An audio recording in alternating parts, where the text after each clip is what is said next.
Hello again, all my fish-a-lots out there. I'm John with Fishing with Johnnyfishalot, and I hope you guys got your crappie learning caps on today, because we're going deep into the habits of crappie fishing, where they're going to be depending on what the weather's doing and what the water temperature is, and how you could locate fish quickly to maximize your time out on the water and catch more fish. Let's get into it. And all right, fish-a-lots, I got a little PowerPoint presentation for you, and check it out. I find a graphic design rendition of a lake that illustrates very closely to what I was fishing with my son and my dad in a local pond by our house, in which we were just able to catch crappie after crappie after crappie, and I was able to take advantage of their pre-spawn patterns, and I knew there was a break in weather, and I knew that water temperature was just right, where those fish were going to post up next to hard structure, just like this. In my case, it was a concrete slab, but it could be submerged timber as well. They're going to start moving up into the shallows, still adjacent to deeper water, which is illustrated right here. And that is where I was able to take advantage of crappie's pre-spawn period as they transition from that deeper water into the shallow areas right before they start making their nest. This is a hugely productive time to start crappie fishing, to catch a lot of crappie, as you're going to feed very heavily in order to build themselves up and build energy up for that spawn. And here is just a better look at where I was fishing during this time. Here's my bobber right here in case you couldn't see it, or maybe you can see it, I'm not sure. But these are the shallows right here. So the crappie are going to be facing into the wind always, because the wind is water movement. And so as the water movement comes down, you want to cast up into the wind and have your presentation come down with the wind so that it looks as natural as possible. For these crappie that are laying right here off this concrete slab, this is the hard structure right here, right over deep water. I'm coming from the shallows into the deep, and that was triggering just so many crappie bites. And also you notice these are reeds right here, which are also going to play into how I selected this location to fish based on the crappie's pre-spawn and spawn criteria for making their nest. And of course, for pre-spawn, what these fish are going to do is they're going to position up in these shallows, but they're also going to want to have access to this deeper water, because as the weather is extremely unpredictable in the spring, if a nasty cold front comes through, they'll move from this shallow area here back into the deeper water where they have more stable water temperatures. And so here's our crappie friends. Cool illustrations. I know I am just a graphic design genius, but here they are. I just kind of put these pictures over the hard piece of structure, but this is exactly how they're going to stage up. And they're going to stage up like this, adjacent to hard pieces of structure. Again, if the weather turns, they have access to this deeper water out in the middle of the pond, lake, or river that you're fishing in. All right, so now different from my pond, let's take a look at a chart here, and we could apply the same concepts that I just did in that little pond that I showed you to a larger body of water. Now this is a lake, and so in the winter time, what you're going to find is these crappie are going to post up in deeper water, right? This is going to be where they're going to have the most stable water temperatures right in here, and so they can fall back to these areas and be protected from the harsh winter. Now, there is a common misconception with winter holding areas, and that is that they're just going to find the deepest water and position up there. So that would be like this 40 feet right here. They're going to stay there. They're going to be good for the whole winter. That's not necessarily true. Areas like this or like this could be very good winter holding grounds, because these are deep areas adjacent to shallower areas in a short swimming distance. See, so this is 28 feet of water, this is 27, this is 21, and you have structure close by so that these fish can associate again with that hard structure. So now in the springtime, what they'll do is they'll look for these transition areas. So I'm going to get into this structure right here, but this is an island loaded with trees adjacent to deep water and shallow water.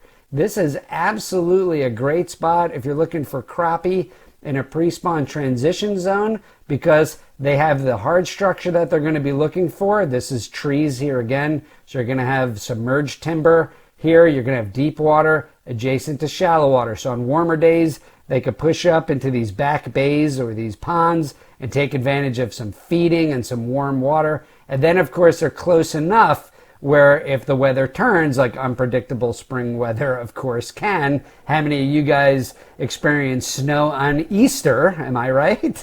They could always just fall back into this deeper water where it's more stable. Especially early in the spring, these fish will push up into their pre-spawn zones, but then as the weather turns, they'll be pushed off back into deep water. And they'll repeat this process over and over again until the weather gets stable enough, where the water temperature is stable enough, where they can actually start building nests and get into that spawn. And all right, Fishalots, if you're finding value out of this video, make sure to smash that like button so this video could spread to more Fishalots out there needing help with locating their pre-spawn and spawn crappie. All right, let's get into some water temperatures that could really dictate your spawn here, or the fish's behaviors come to pre-spawn.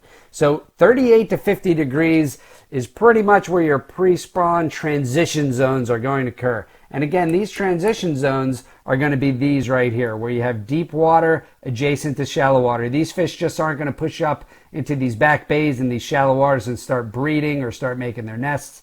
That's actually a misconception. Very early in the spring, you may get these 75-degree days and everybody throws their shorts on. They're like, hey, winter's over. I can't believe it. I'm so excited. But then, of course, a few days later, you're going to have a nasty cold front move through and everything will be pushed back into these deep waters. So this is why we call this the transition zone.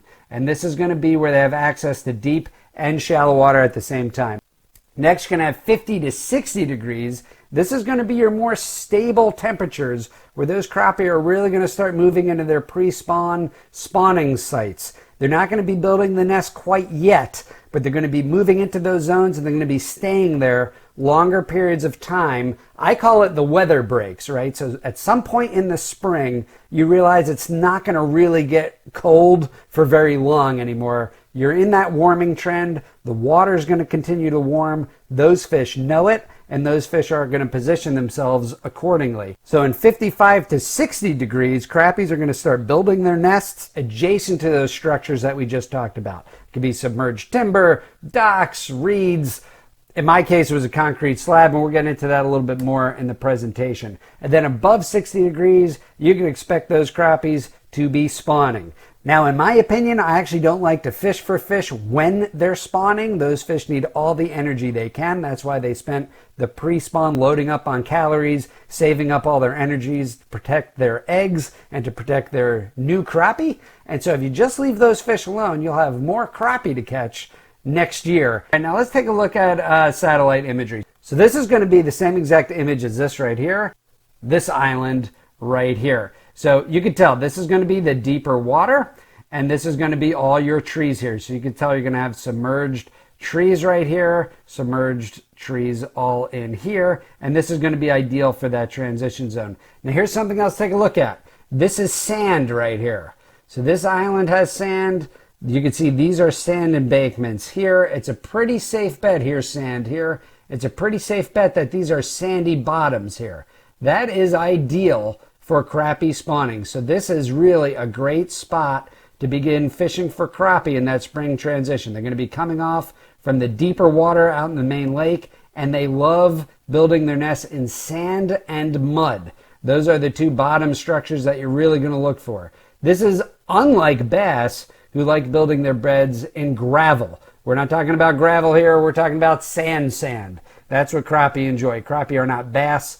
You will not find them building their nest in rock or gravel like a largemouth would. All right, now let's talk about the habitat needs that a crappie needs in order to build a nest. And we just talked about sand and mud, which is the ideal conditions for the nest, the bottom conditions for a nest. But what about water depth and sunlight? So let's get into it. So the crappie are going to look for shallow water, but not too shallow, right? They don't want too much sunlight for their eggs, and they also don't want to be picked off by predators. You can anticipate in muddy or cloudy water, in about 2 to 4 feet is where the crappie are going to build their nest. And in clear water, crappie can build their nests all the way up to 8 feet.